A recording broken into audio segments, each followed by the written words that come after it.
The crew sets up camp in pouring rain after reaching Coffin Rock. The next morning, Josh reports hearing strange cackling sounds during the night. As they hike onward, they discover eerie piles of rocks stacked in trees, experience more navigation arguments, and endure a tense stream crossing where the log breaks.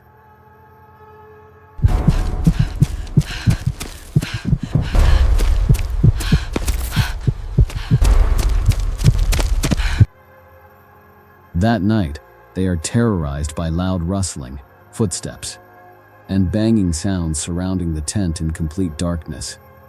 The morning after another terrifying night of unexplained sounds, the three filmmakers, Heather, Josh, and Mike, woke to a disturbing new development.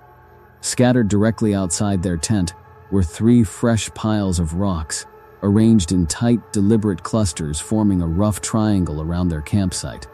These formations had not been there when they set up the night before. Heather was already on edge, but this pushed her into visible panic. I am seriously fucking positive that these weren't here. I am seriously fucking positive that these weren't here, she insisted while filming, moving the camera between each pile. Josh crouched beside one of them, touching the stones like he expected them to be fake. This is way fucking weird. Tried to laugh it off at first until he noticed each pile contained almost identical stone sizes, as if sorted. Heather pointed out the pattern with growing dread. How would we have just made a campsite between three piles of rocks, just by coincidence? Josh finally exhaled, his patience thinning. It really doesn't matter at this point. I just want to get to the goddamn car. They broke camp in a rushed, chaotic silence. Tent stakes were yanked out too fast, gear shoved into packs without organization. Every sound in the surrounding woods now felt intentional, branches snapping too cleanly, wind stopping too suddenly. Heather suddenly froze mid-pack. I don't have it. We have to go. I don't have it, she said, voice cracking immediately. Are you fucking serious? She swore she had kept it in her pocket the entire time. Mike and Josh immediately denied taking it back. Josh insisted they had returned it to her after the last navigation check. The argument escalated fast, too fast for the situation they were in. You losing the map is so uncool. Josh snapped. That's the one thing we needed to not lose. Heather shot back. Don't put this on me. I didn't. Mike interrupted suddenly, laughing under his breath. At first it sounded nervous, unstable, then it grew louder. I kicked the fucking map. He blurted out. I kicked it into the creek yesterday. It was useless. I kicked that fucker into the creek. He doubled over laughing, staggering away from the group and shouting. The silence that followed was violent. Heather snapped first.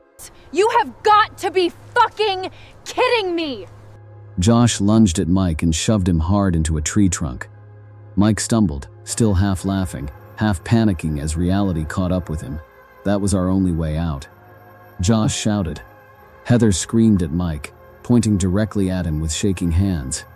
If we get hurt or die out here, it's your fucking fault!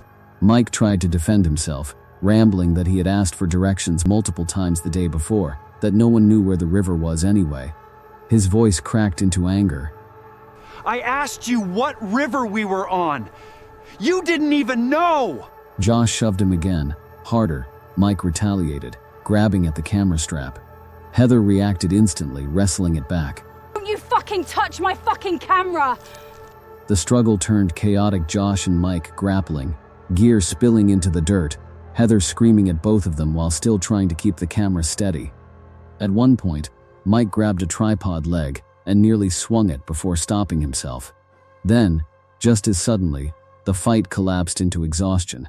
Mike backed away, breathing hard, muttering apologies that didn't fully form into words. Josh turned away, hands on his head, repeating, "This is not why I brought you out here."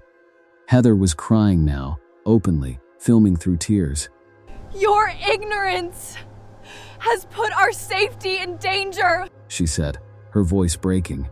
We are lost because of you! For a moment, the forest seemed to go completely silent. Then a new sound came. A faint metallic tap, tap, Tap. Somewhere to the east. They all froze. Josh slowly raised his head. Did you hear that? No one answered, but everyone was already looking in the same direction. Heather wiped her face aggressively. We follow the compass. That's it. No more arguing. She pulled out a small brass compass from her bag and held it tightly. I bought this for a reason. I'm keeping it. Mike scoffed weakly. We don't even know if that thing works right. It works better than you! Heather shot back. They started moving, but the forest quickly became disorienting. The trees seemed denser than before. The light dimmed even though it was mid-morning. After 20 minutes, Heather stopped abruptly. This is wrong!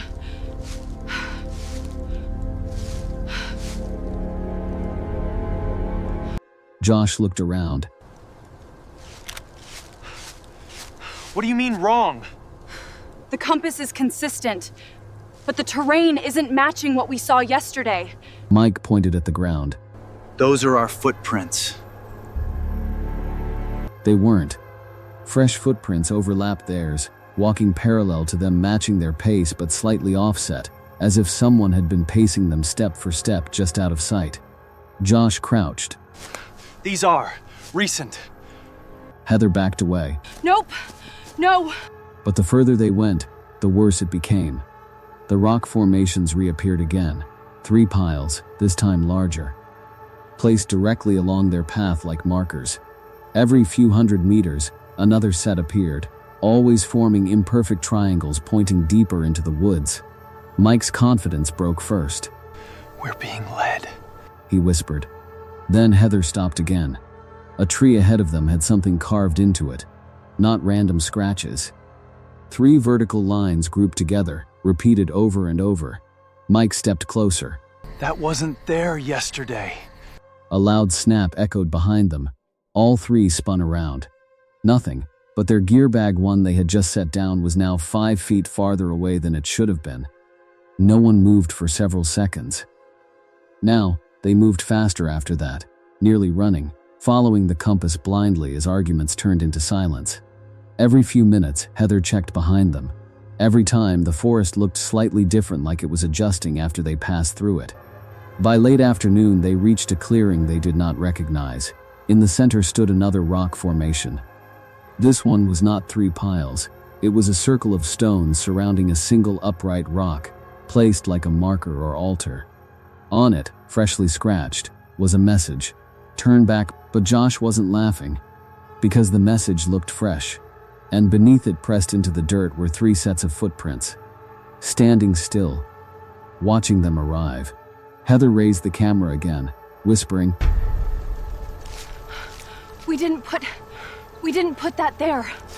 No one disagreed this time, and for the first time since they entered the woods, nobody suggested they were alone.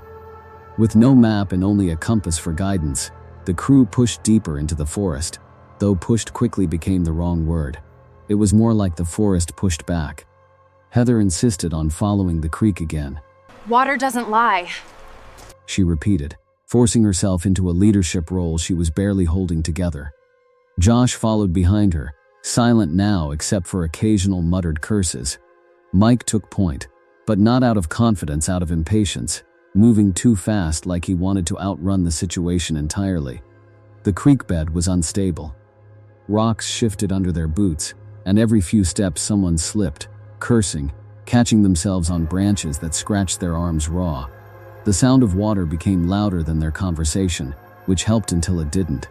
Because now, even over the rushing stream, there were other sounds, not animal sounds. Footsteps that stopped whenever they stopped. Heather noticed first, but didn't say it right away. She just turned the camera slightly, panning slower than before, scanning the tree line. Josh caught on seconds later. Mike didn't notice at all until he realized no one was talking. Then he stopped. You hear that? Josh asked quietly. Mike scoffed. Hear what? Nobody answered him. They stood still for almost half a minute. The forest didn't move. Even the wind seemed to hold itself back. Then Mike laughed nervously. You guys are seriously losing it.